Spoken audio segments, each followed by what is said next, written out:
Hey, fathers and sons and men's groups. Today we are in Proverbs chapter 13.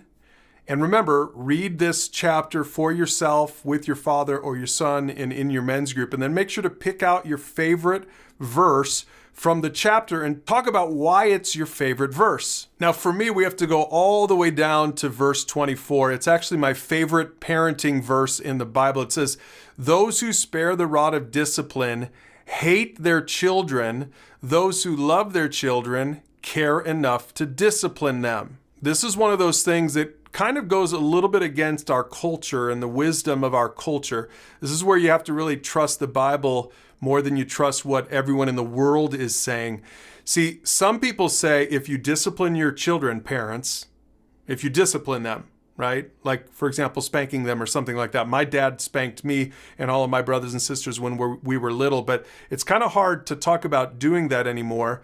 But it's really still important to discipline our kids because look at what this verse is saying. It's saying that when you don't discipline, you hate your children. Now, that's really different from what the world says. The world says if you do discipline, you hate your children. Now, I'm going to put my money on God's word over the world's word. See, the second half of the verse says that if you love your children, you care enough to discipline them. Here's what I've learned. There are a lot of parents out there who just are too apathetic toward their kids. They don't really think about their kids' future. They don't invest in their kids, and therefore they don't discipline their kids.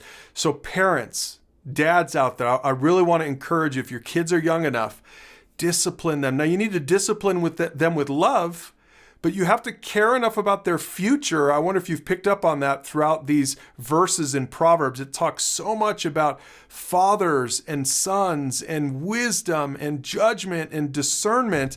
And a part of that, a huge part of that, is disciplining our kids, loving them enough to discipline them. So kids, if your dad doesn't discipline you, you should ask them to. Because even though it might hurt in the moment, in the long run, you're going to be so glad that they did.